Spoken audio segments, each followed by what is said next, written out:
L'asile du comté d'Essex. L'Essex Hospital Center est un hôpital psychiatrique abandonné qui se trouve dans le comté de Cedar Grove, dans le New Jersey aux États-Unis.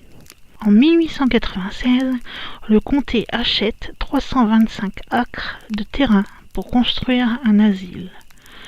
L'hôpital hébergeait des malades mentaux ayant besoin de soins quotidiens. Il y eut plus de 10 000 morts dans cet asile. En ce qui concerne les phénomènes paranormaux observés dans celui-ci, il y a eu des gens qui travaillaient donc pour le comté dans cet asile, qui ont aperçu une infirmière portant un uniforme du début du siècle, avec une longue jupe, et elle arpentait les couloirs. Une ancienne employée du nom de Madame Franklin a connu beaucoup d'incidents durant son travail. Il y a eu aussi un témoignage de M. Feinberg qui marchait dans l'un des bâtiments, et quand il est arrivé à l'étage, il a senti comme si quelque chose ne voulait pas de lui ici.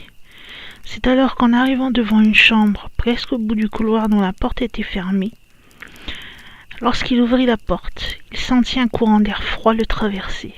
Selon lui, c'était comme si quelqu'un était passé au travers de lui, et il n'était pas content que la porte ait été ouverte. Sa femme, Madame Feinberg, a la sensation désagréable d'être observée dans ce bâtiment. Une fois, elle a crié qu'elle voulait sortir car elle ressentait une présence très hostile. Un film fut tourné dans ces bâtiments. C'est le réalisateur Chris Notarill qui s'en est occupé. Il raconte que dans une des scènes, un docteur parle à un enfant qui vient d'arriver à l'hôpital psychiatrique.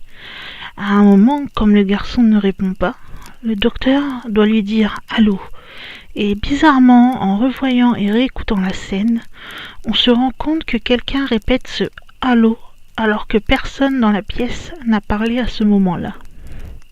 Un autre témoin, M. Hamilton, a pris des photos de l'intérieur du bâtiment et a remarqué quelque chose, ce qu'on appelle un orbe. Monsieur Chaffee raconte que dans les tunnels de l'asile, quelqu'un a déjà entendu quelqu'un d'autre appeler à l'aide lors de la fermeture de l'établissement, mais qu'il n'y avait personne. L'équipe de Ghost Adventure a fait aussi une émission dans cet asile. Et Zach, qui fait partie de cette équipe, donc Zach Bagans pour ceux qui connaissent, a lui aussi vécu des choses, notamment une main qui lui aurait pris le bras. D'ailleurs, vous pouvez voir la photo pendant que je parle, où on voit cette main qui va attraper le bras de Zach. Et nous pouvons voir également, avec la photo juste avant, que personne n'allait le toucher à ce moment-là. Au rez-de-chaussée du bâtiment 5, M. Chaffee allait réinitialiser les avertisseurs d'alerte à incendie. Il a alors vu une apparition noire au bout du couloir. C'était une tête avec des épaules. Au premier étage du même bâtiment, des gens se sont sentis souvent agrippés.